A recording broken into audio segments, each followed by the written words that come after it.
Way back in the ripe old year of 2009, a little studio called Rocksteady decided that they were going to dip their toes into the world of Batman games. Some would have said this was a risky move considering some of the crap tier Batman games that we've had released in the past, but well, I guess Rocksteady said "F you, check this out" and produced one of the finest Batman, nay, superhero games ever to grace our screens. And what was that game, I hear you ask, because if you didn't read the title? Well, that would be Batman Arkham Asylum. Now, while there's no doubt that this game is dope as all hell, of course that's not what we're here to look at today.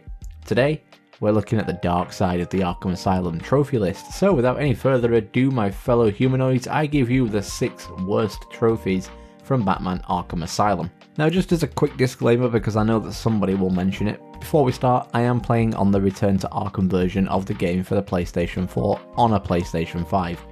I do have the original Platinum, here it is, and now I have this one, so there is no difference between the trophy lists, so I guess this counts for both games, so take that as you will. Right, here we go.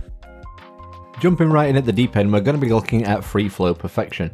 Those of you that have played the game will no doubt remember the satisfying free flow combat system that makes anyone that touches the controller feel like an actual superhero. Well, imagine taking all the fun out of that system, as we're tasked with performing a perfect combo including all of Batman's combat moves, but it's okay I guess because we can do it in any play mode. That's helpful. So Batman has 9 moves that you have to get into one combo without it ever dropping. It's not impossible, obviously, but you'll really have to truly learn to use the free flow combat system and move away from the button bashing mentality that we all know we had when we first picked up the game. Every button press has to be deliberate and calculated, and even if you get that part down, well then you'll have to hope that the poor henchmen that you're fucking up are ready to play ball too. If you're not in the right place, that's your combo dropped. If they hit you, that's your combo dropped. You get the picture. It's on the list because it relies on both skill and RNG, and you can only have one, Rocksteady. Make up my mind whether he's a genius or just deluded. Whichever one he is, just being in his company is both irritating and exhausting. Hello, Miss Young. You look tired. Anything you need my help with? Now it's time to talk about one of my favourite characters in the Batman universe, and that is the Riddler, because let's face it, other than the Joker, the Riddler is the most interesting character in the DC universe. Do not at me, Superman fanboys. First things first, Crack the Enigma has us solve every riddle on the island for a silver trophy, so it has a collectible thing going on. But don't get it twisted, it's not on here because of that. Hell, the collectibles in this game are some of the most creative and interesting ones that I've seen in, well, any game I've played really. You have the normal trophy things that are scattered around the map and are in fun and unique places, then you usually, not always, but usually have to solve a riddle to get to. Then there are the actual riddles that you'll have to solve by scanning your environment. Like I said, Rocksteady went about this the right way. It's only on the list due to the sheer amount of them and how much time it'll take you to mop these up. There's 240 in total, consisting of also combat challenges, so just be wary that while you will have fun with most of them, some of them can be a bit tedious and infuriating to get. You will have to invest probably most of your game time into this one activity. I enjoyed it personally, but I know a lot of people that wouldn't, and I mean, come on, it's the Riddler, and all I can think of is Jim Carrey. The bat is broken! By collecting the Riddler trophies, you'll eventually start to unlock the combat and predator challenges. Now we'll get onto the predator challenges in a sec, but for now I want to focus on the combat ones.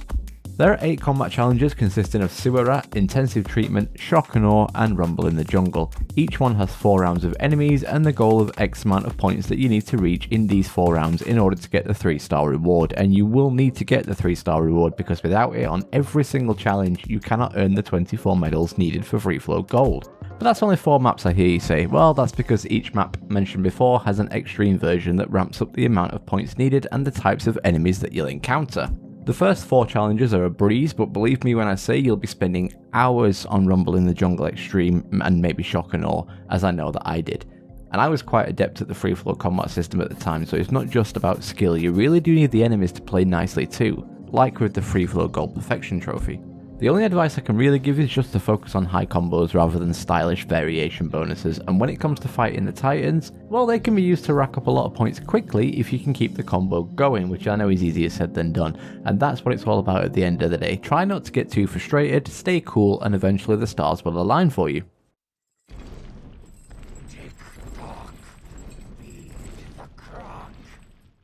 Now let's go back and have a look at those Predator challenges, shall we?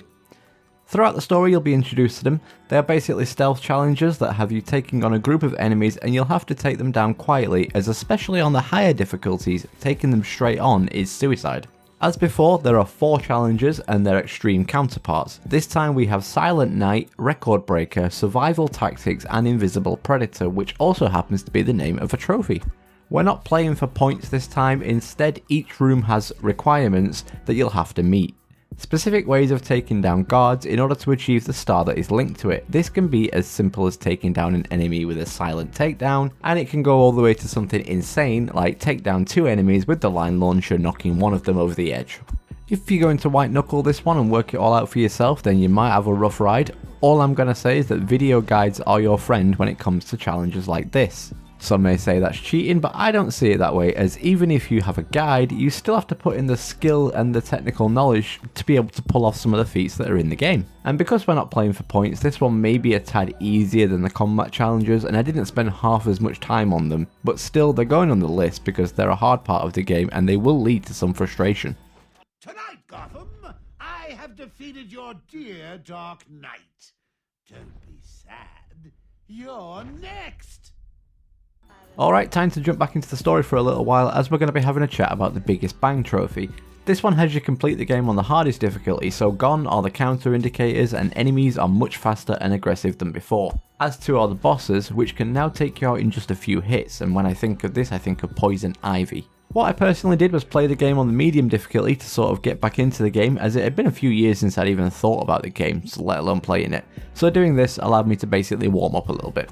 Moving to the higher difficulty did take a little bit of getting used to, the attack timings and having to come to terms with the fact that brute force wouldn't work anymore, but after only a short time I was progressing nicely until I came to a huge wave of enemies, or like I mentioned before, a boss fight. Difficulty spikes can be a real problem with the hard mode, but then again it's sort of in the name, hard mode. That is all except the final fight, which is Joker, and that is laughably easy on any difficulty. If you are really brave, then you can jump into the hard mode from the off, and then this trophy probably wouldn't be on your list. It's only on mine because I had to replay the whole game with a significant challenge wall thrown up, and secretly, I enjoyed the challenge, but having to complete the story on hard is nothing compared to our final and worst trophy of Batman Arkham Asylum. Too easy. Played you like a violin and cut your strings. Nighty-night, Bats. Perfect Night is exactly what it says on the tin. There is no nonsense with the requirement, as we simply get the prompt 100% complete. So what does 100% complete entail? Well, that's everything the game has to offer, and it must be done to the top standard. So we're going to be completing all the Riddler challenges, both collectible and combat. Then we're going to complete all the Predator and challenge combat rooms, getting 3 stars in all of them of course, because what else were you expecting? Then we're going to wrap it up with the completion of the story on hard mode to get all the stackable difficulty trophies. Quick note, you only have to complete the story, it doesn't matter what difficulty you do it on, but hard nets us more trophies, so there you go. It's not half as bad as the sequel's 100% achievement requirement. Arkham City is I'm definitely looking hard at you, but it's still the most time consuming and requirement heavy trophy in the game, bar the platinum. Plus it'll bag you a gold trophy, so you know that's always a bonus. Personally, I'm a completionist and I do like 100% trophies, but I know that it could be daunting to a lot of people that perhaps don't have the time to invest in the game that it demands. And that's the main theme of this trophy list. It's not hard, it can have some challenges, but at the end of the day it's just a time sink, and having done it twice now, I don't regret it at all. And with only a 2.2% completion rate on PlayStation, the platinum will be one that you can be proud of, but in order to do that, well, you better get ready to 100% complete the game.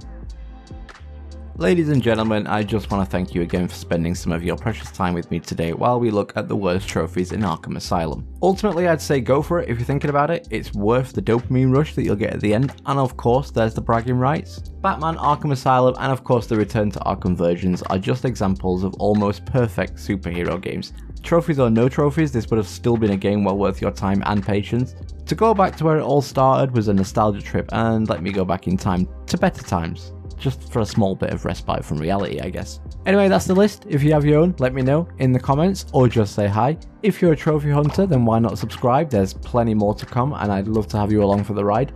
My name, for those of you who don't know, has 7 different spellings that probably explains a lot about my psyche. I'll see you in the next episode. Until then, adios amigos.